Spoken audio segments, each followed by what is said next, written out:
Tata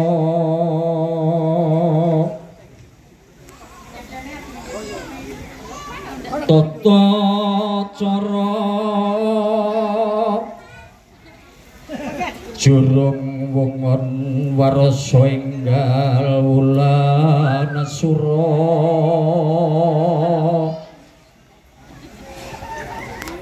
mugi kales ing pangridu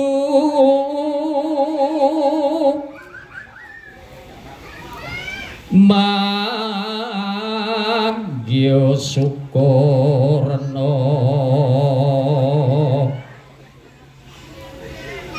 para tamu sinedahan putri Gagung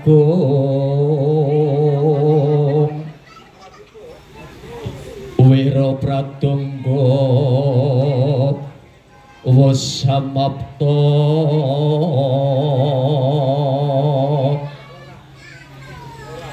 Santi mulya kabeh yang rasi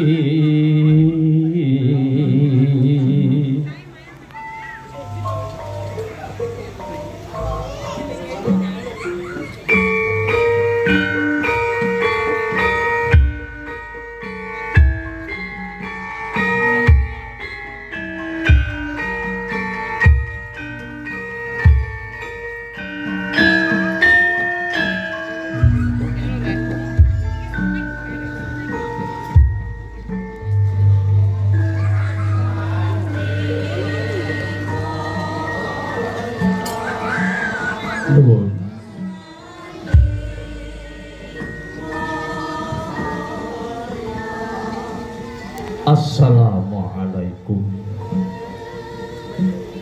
warahmatullahi wabarakatuh.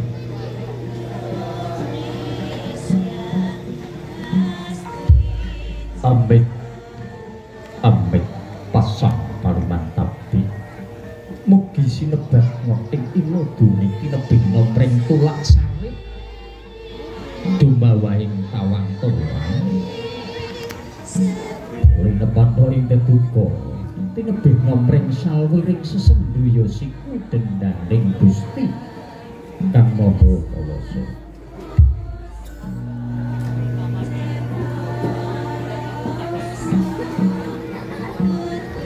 Purwa Ardupa Hanyurasa Udar kawedar temah hambadar ing caritaning jiwa kang kawahyu runtut raras mring rarasing ingkang gendhing sinung swaga hamataya malang-malang kumpring jiwang agung Purwa Kandha Hanyurasa sing tentrem rahayu mugi tansah kajiwa tuwin kasarira ing ngarsa andika sadaya lan kula mirungganipun pamangku gatian inggih pepundhen kula pun bapa radikan winggalipun keluarga ageng Padepokan Sendang Mulya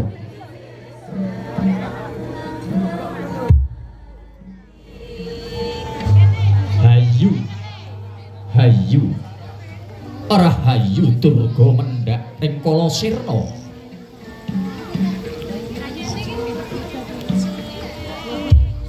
tinarbuka jroning raos sesarengan meminta nugrahaning Gusti Dat kang murwenggot Allah Subhanahu wa taala ingkang sampun kepareng-paring barokah lan sedaya kanikmatan dumateng panjenengan sadaya lan kula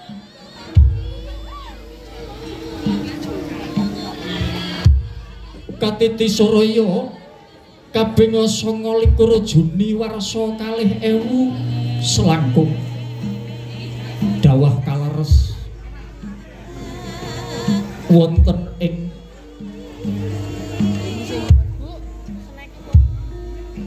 tanggal Suro warsa enggal. Nggih pepundhen kula pun bapa radikan punapa dene Padepokan Keluarga Agung Padepokan Sendang Mulya kebareng rasa jurung wungonan tirakatan kanthi asung pagelaran ringgit pacucal sedalu natas. Awit saking punika nggih panjenenganipun pepundhen kula pun bapa radikan punapa dene Keluarga Agung Padepokan Sendang Mulya karaya-raya amandha ngimring rawuh andika sadaya tinangisan mugi kasdu paring jurung pamuji pandonga mugi kasembadaning karya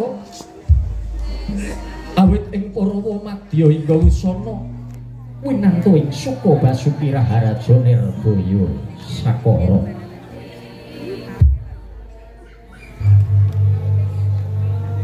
Sawetawis lamun ta kadulu wonten ing sasana pasamuan denya para rawuh pinilenggah sadaya anggenipun kepareng sama rawuh prasasat paniyayah Baloba Walikenya ora runtungan dene Nyra Arsa lenggah wonten ing sasana pahargyan pasamuan kanthi kegandengan asta kaliyan kadangi dewi-dewi ing kono lamun Kacandra kang mengagem busana seta kempal padha petake embane paniyayah Kuntul Maneba Sarawa kang mengagem busana Kresna kempal padha langkinge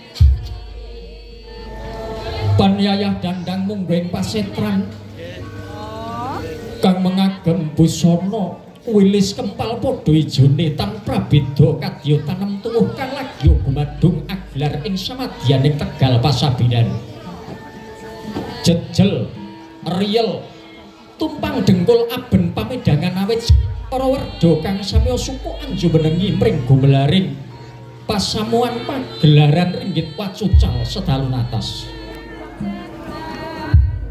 Awit saking punika mung manunggal tekad cipta rasa miwah karsanipun. Mugi kasembadaning karya kang ginelar Keluarga Agung Padepokan Sendang Panggang awit ing Purwa Madya hingga wusana pinantu ing Suka Basuki Raharaja Nirbaya Sakara. Panjenenganipun para rawuh pinilenggah kagem putri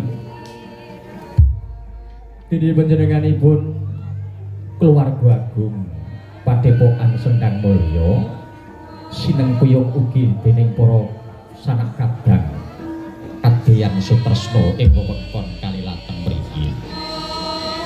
Ugi panjenenganipun pepundhen kula sepuh pun Bapak Radikan ugi haningali dumateng kadang kinasih pepundhen kinasih nggih Keluarga Ageng panjenenganipun Kidalang Slamet Pitaya ingkang mijil saking wewengkon Bergas Kadipaten Semarang. Awit saking punika menggah saderengipun pribadi kula ing ari kalodhangan ratri punika kang kinarya jejer pambiyawara. Menggah saderengipun kathahing pamatur pribadi kula nglenggono mring winatesing seserepan miwah andhaping pawiyatan niki tanjangkeping pamatur mugi diagung pangaksama. Murih gangsar rancaking pasamuan pagelaran ringgit wacucal sedalu natas titip dumateng Keluarga Agung punapa dene Panawung Krida Darma dene Rinumpa ning tata upacara ingkang sampun rinakit rinumpaka kapurba kadi dene mekaten. Kang kapisan pambuka dene sambutan-sambutan hangrenggane mring tata cara kang urut kalih. Prosesi elung tinampining tokoh ringgit dening panjenenganipun pamangku ganti punapa dene Ki Dalang Slamet Pitaya hangrenggane mring adicara kang urut 3 dene ing samangke pagelaran ringgit wacocal sedalu natas anggrengganti mring adicara kang wekasan. Mekaten panjenenganipun para pepunden sesepuh pinisepuh ingkang hanggung mestuti dumateng pepoyaning kautaman kang pantas pinundi. Panjenenganipun para pangemban mring pangembating praja manggalaning praja dhateng satriya ning negari kang ginulat para kawula dasih ing satudan sinudarsana linangkung mring panjenenganipun ingkang hangasta mring songsonging agung pangarsaning desa Mruweh. Duniki panjenenganipun Bapak Sujarman ingkang satuhu dahat kinurmatan. Tatang katalumpen ugi dumateng panjenenganipun Bapak Babinsa Babin Kantikmas ingkang satuhu dahat sinudarsana. Panjenenganipun para rawuh pinilenggah kakung putri kang tuhu sinongsongan mring pekaring songsong agung karaharjan miwah tinemulan mring kawuryan agung. Dene ing samangke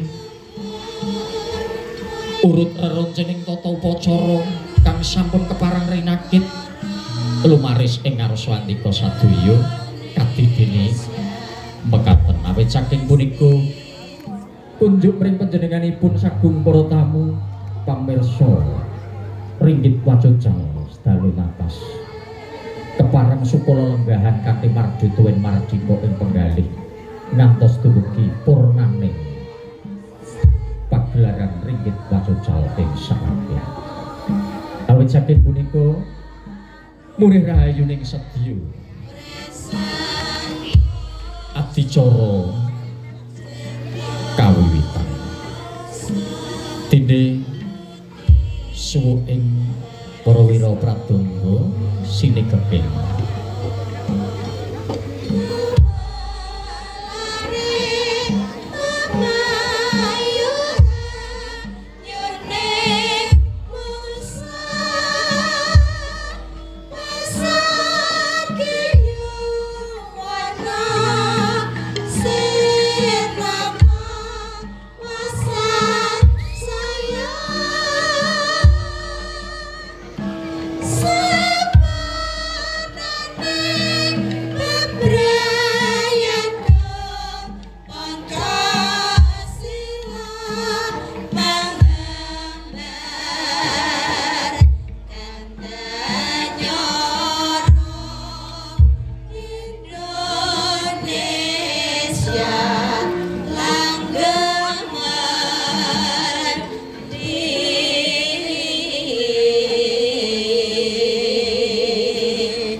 murih rahayuning sedya tumuli kawiwitan kanthi puji asesanti pamuya ing warana kinarya sarana amamayu hayuning swasana bisiril Fatihah. Bismillahirrahmanirrahim. Alhamdulillahirabbil alamin arrahmanir rahim maliki yaumiddin iyyaka na'budu wa iyyaka nasta'in ihdinas siratal mustaqim siratal ladzina an'amta 'alaihim ghairil maghdubi 'alaihim waladdallin. Paripurna pambuka kanthi pamaosipun suratul Fatihah mugi kanthi berkah barokahipun yekta saged mahanani pasamuan pagelaran ringgit wacocal ing larti punika purwa madya wisana winanto ing suka kasuki raharja lir ing sampidara prasasat linobong sajroning penggalih dupiak ningani yen to sajroning sasana pahargyan punika sampun pepak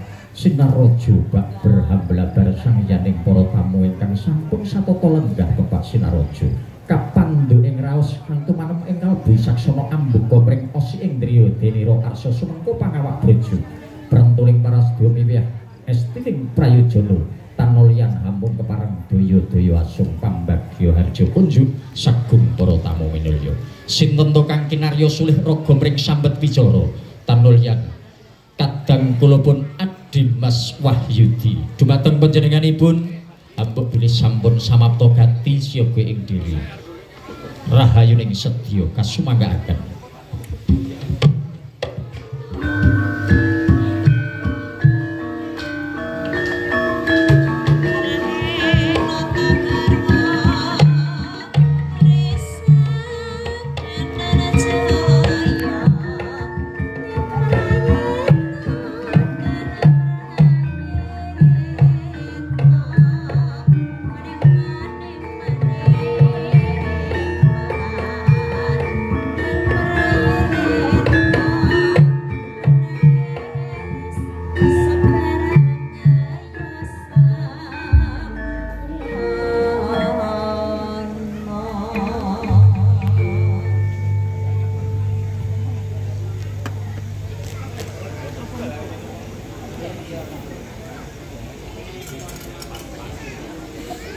Bismillahirrahmanirrahim. Assalamualaikum warahmatullahi wabarakatuh.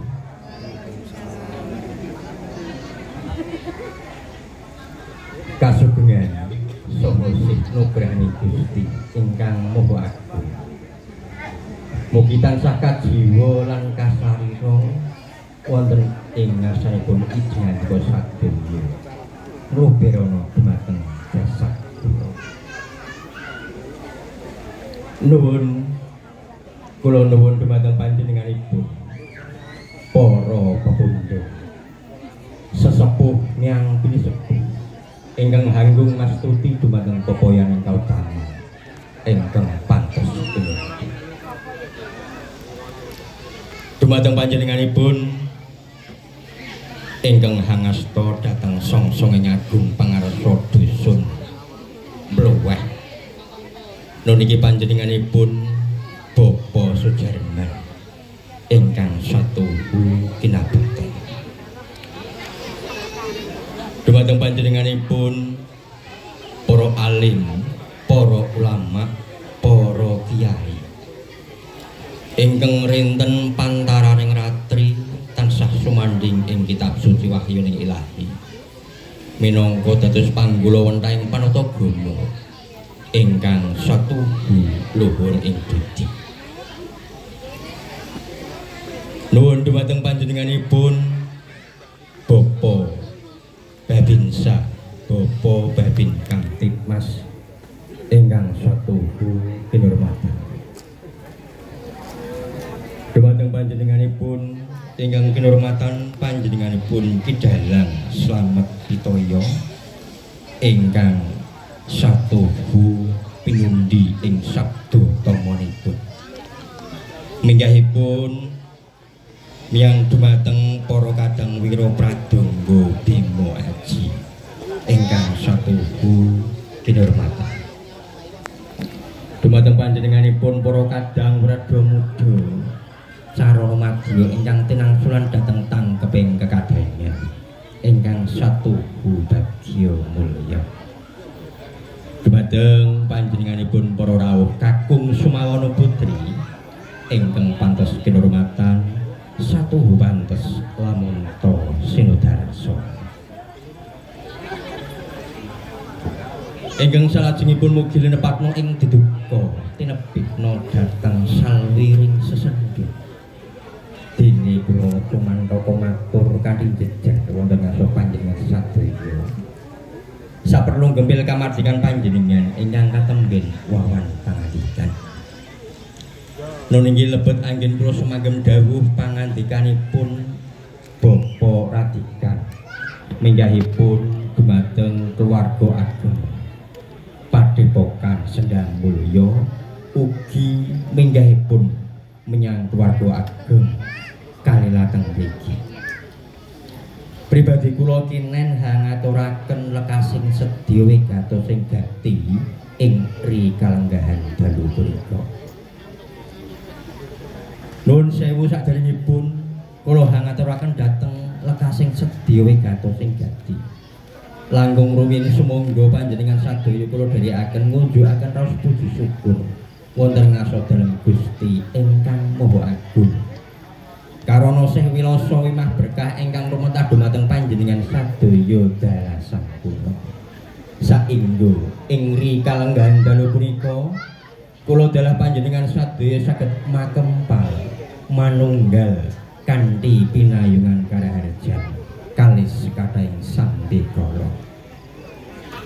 Datan kata lumpen sholawat sinartanipun salam sumangga kunjuk wonten ngarsa junjungan Nabi Agung Muhammad sallallahu alaihi wasallam ingkang badhe kita tenggo mring pitulunganipun awit ing menika wekdal ngantos benjang wonten ing yaumil akhir. Amin amin ya rabbal alamin. Dumateng panjenenganipun para rawuh saha para pinelenggah ingkang sinuhun ing pakurna.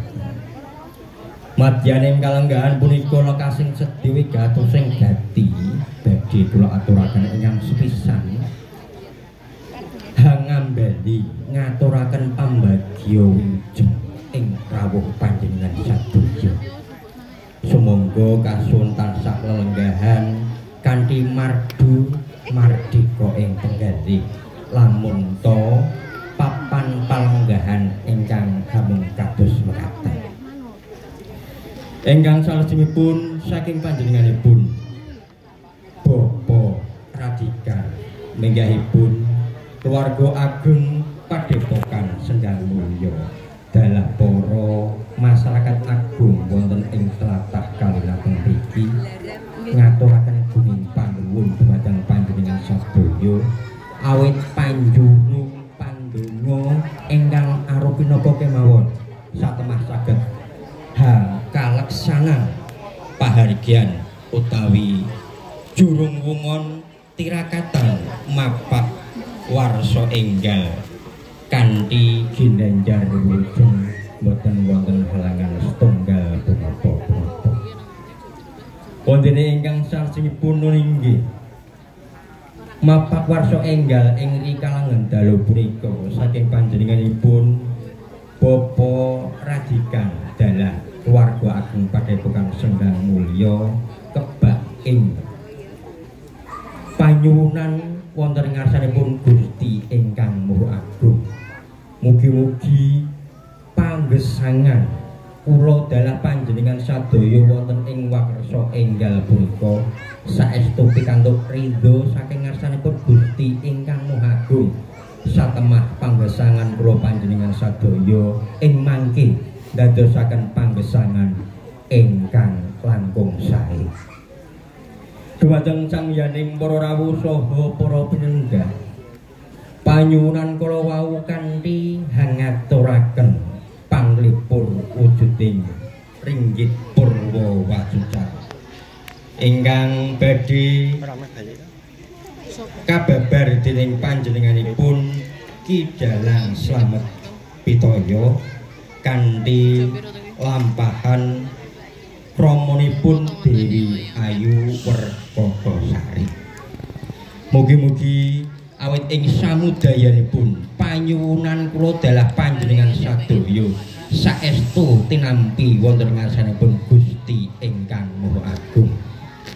Wondene ingkang salajengipun boten kekilapan hambuk bilih saking panjenenganipun Bapak Radikan warga ageng Padepokan Sendang Mulya dalah warga Kalilateng ing samudayanipun anggenipun nampi kerawuhan panjenengan sadaya kiranging tanggap tangguh gupuh lumantar kula saestu nyuwun ageng pangaksama panjenengan sadaya. Ingkang salajengipun kula pinangka cundhaka saking panjenenganipun Bapak Radikan sagotrah saestu kathah saha kekilapan kula. Lebet kula ugi tansah hanglenggana dhateng budidayane manungsa kirang sampurna. Karana kirang pono anggen kula nampi wewarah wewangsa ning para winasis ing reh Subasita basa ten sastra. Pramila saking punika hambuk bilih wonten gonyak gayu ing wicara kiranging Subasita ingkang singlar ing reh tata krama miwah kasusilan. Kula mawantu-wantu nyuwun ageng-aksana panjenengan sadaya. Ing wasana wassalamualaikum warahmatullahi wabarakatuh.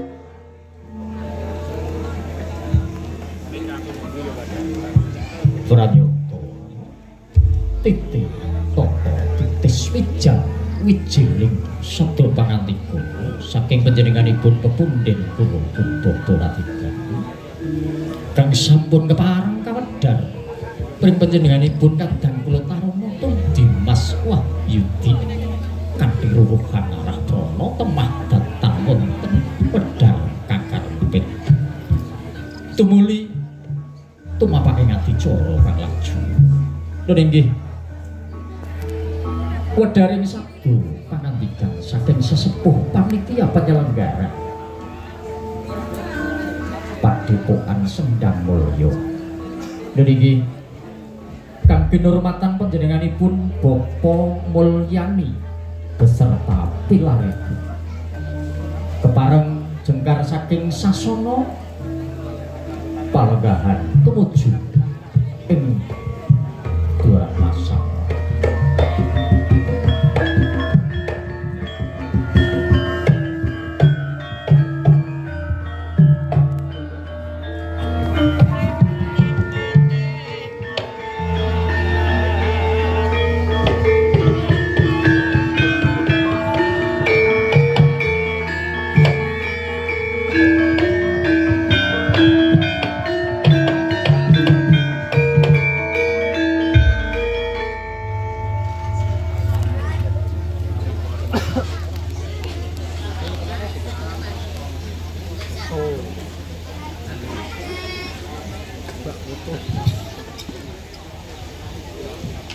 Assalamualaikum warahmatullahi wabarakatuh. Waalaikumsalam. Kepareng matur dumateng panjenengan sedaya sesepuh pinisepuh ingkang kinurmatan, para rawuh sanak kadang ingkang kinurmatan. Kula minangka talangatur saking Padepokan Ageng Sendang Mulya ngaturaken alhamdulillahirabbil alamin, puji syukur dumateng Gusti Kang Maha Suci ingkang sampun paring kenikmatan dumateng kita sedaya. Nggih menika nikmat sehat, nikmat rezeki sehingga kita dapat saged makempal wonten Padepokan Sendang Mulya. Nggih menika mapak warsa enggal sura suci 1027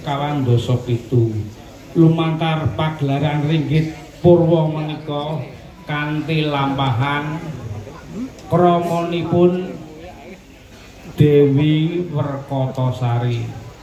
Ugi kula aturaken dumateng Bapak Radigan Wijaya ingkang sampun paring pitutur dumateng kita sedaya. Ugi dumateng para sanak kadang ing kalilateng menika sampun nderek nyengkuyung anggenipun dalu menika sesarengan kanthi ati tulus ikhlas.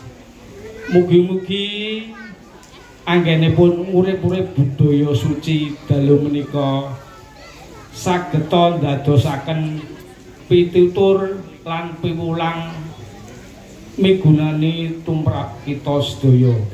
Monggo sesarengan kita mirsani ngantos paripurnaning ringgit punika. Mekaten anggen saged kula aturaken kula tiyang bodho kathah kalepatan, kathah kekirangan anggen kula matur kula nyuwun agunging samudra pangaksami. Wassalamualaikum warahmatullahi wabarakatuh. Rahayu, rahayu, rahayu. Matur kesuwun.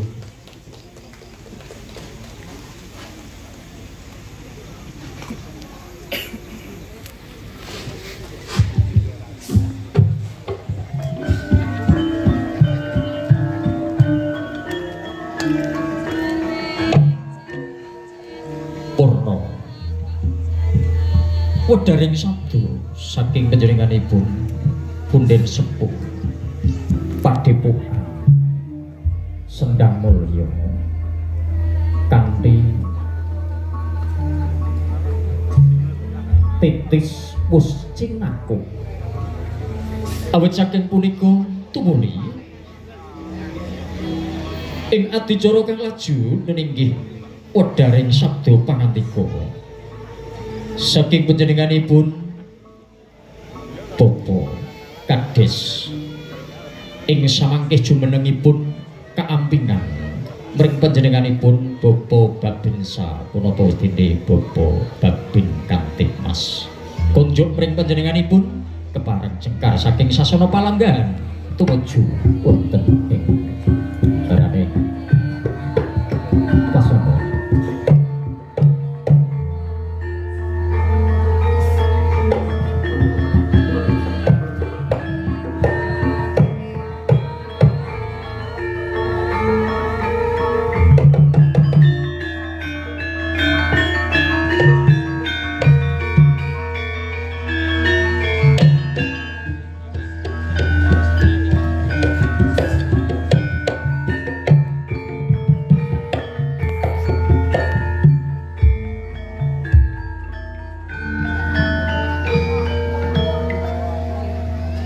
Bismillahirrahmanirrahim. Assalamualaikum warahmatullahi wabarakatuh. Bismillahirrahmanirrahim. Alhamdulillahirrabbilalamin. Wassalatu wassalamu ala asrafil anbiya'i wal mursalin Sayyidina wa maulana Muhammadin wa ala alihi wa sahbihi ajmain amma ba'd. Wonten ngarsanipun para pepunden, para sesepuh pinisepuh, aji sepuh ingkang agung mastuti dumateng pepoyane kautaman ingkang pantes pinundi pangemban pangembating praja satriyane nagari minangka pandam panduming para kawula dasi. Ingkang tansah kula hormati panjenenganipun Bapak Radikan selaku tuan rumah. Ingkang tansah kula hormati panjenenganipun para rombongan saking Padepokan Sendang Mulya. Ingkang tansah kalumati panjenenganipun Babinsa Babin Kantikmas Linmas Desa Mluwi. Ingkang tansah kalumati panjenenganipun Bapak Kadus, Bapak RW, Bapak RT sedusun Kalilateng Barat. Ingkang tansah kalumati panjenenganipun Ki Dalang Slamet Pitoyo ingkang mijil saking Kabupaten Semarang berserta rombongan. Ingkang tansah hormati panjenenganipun Bapak Ibu hadirin ingkang berbahagia.